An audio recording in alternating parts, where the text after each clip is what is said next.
So, if I get rid of all the Earth's butterflies, there'll be no more freak storms. Brilliant. Oh, and while you're at it, why don't you just strap a panda to your back and use it as a shock absorber? So, hypothetically, would that be a problem? George. Well, I was catching an asteroid in China, and you always say it's good to use stuff that's produced locally.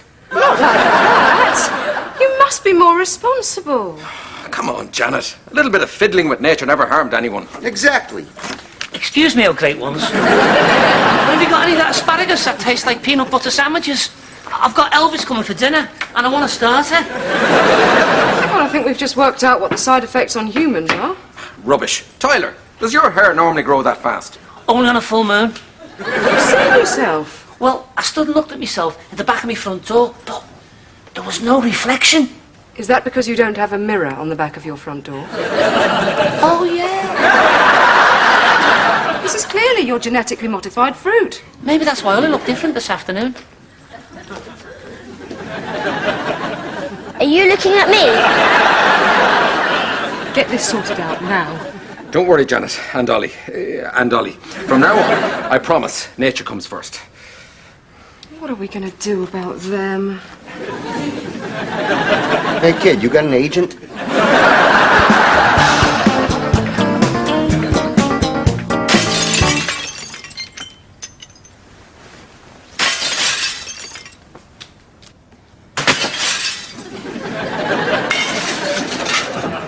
George, what are these stupid things doing here?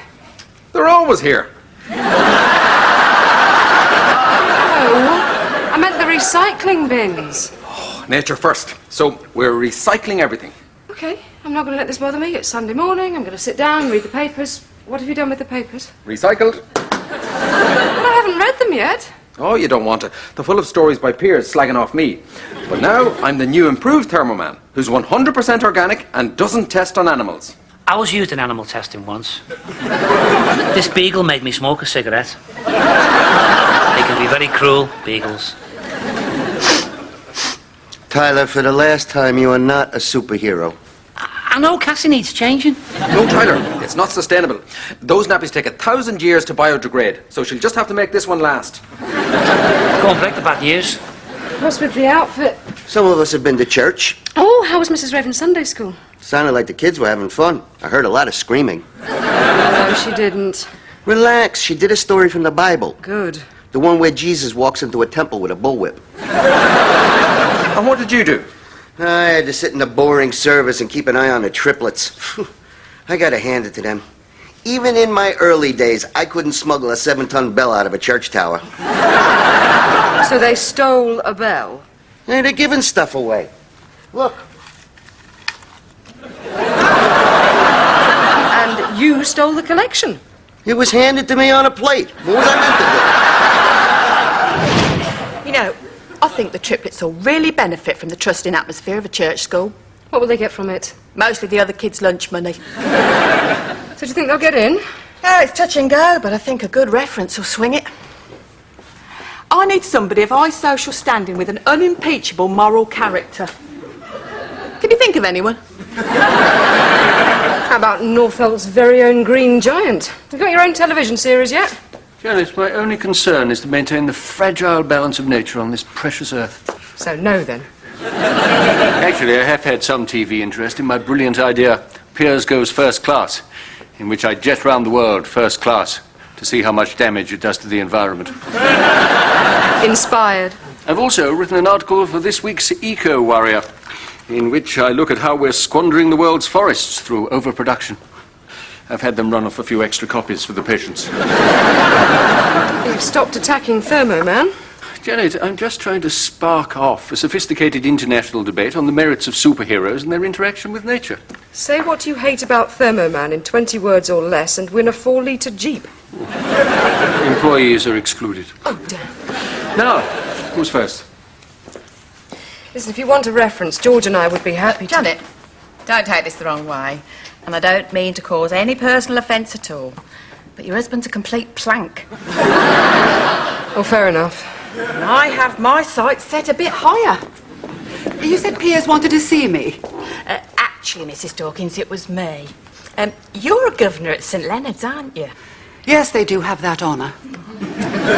Well, I was going to ask you a favour, but it's probably too much of an imposition on your precious time. Oh, well, if that's all. Janet, I assume we're still on for tonight. It's probably a bit out of your league. I doubt it. I mean, you're only a governor and they're just toothless figureheads, really. Oh, I have teeth. And that school listens to every word I say. But you don't have any real power. I could have a child beaten to a pulp just by raising my little finger.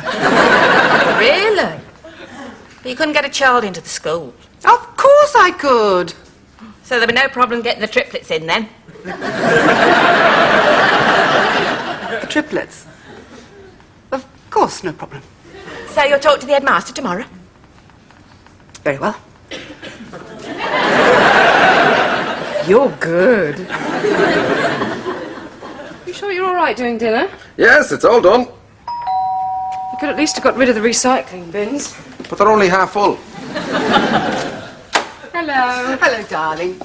Evening, George. Oh, thanks, Ella. You see, your mother's brought this nasty old coat for the clothing bag. Can't we have some proper lights? George won't use electricity anymore. But we can barely see each other. I like it like this. For heaven's sake.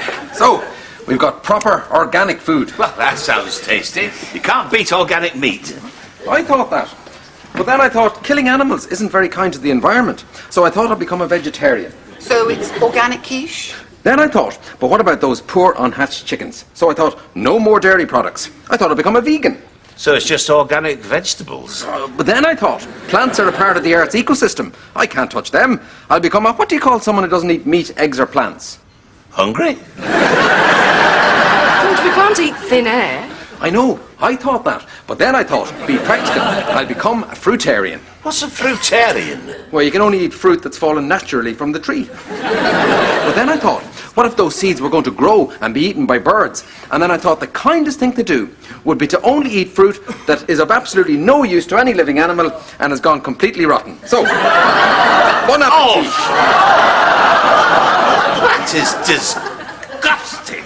I'm not eating that. Ah, now who's not eating their greens? That's not meant to be green.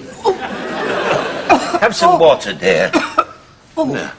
Are you sure this is water? Of course it is. It's Ollie's bath water. I'll get us a takeaway.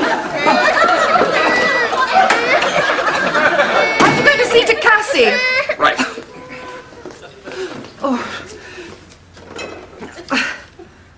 Well, I like that. He serves us rotten fruit when there's fresh in the fridge.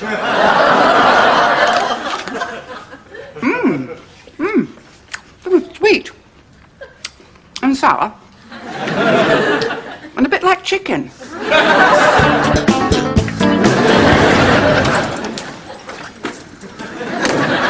So how'd it go last night? You should have come. George served up compost. Well, it was either that or tofu, and no one should ever have to eat that. Did I give you your own fruit and veg? He got it all from you.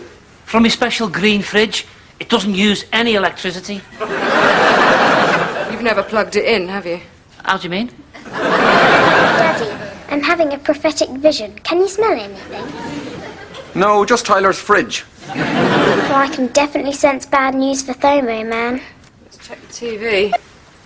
Well, joining me in the studio now is the spokesman for a new group, the League Against Thermoman, occasional TV doctor Piers Crispin. Dr. Crispin, what are your concerns? Well, before we begin, can I just say how committed I am to the environmentalist cause? In my youth, I visited the rainforests of Brazil to help the locals with their farms.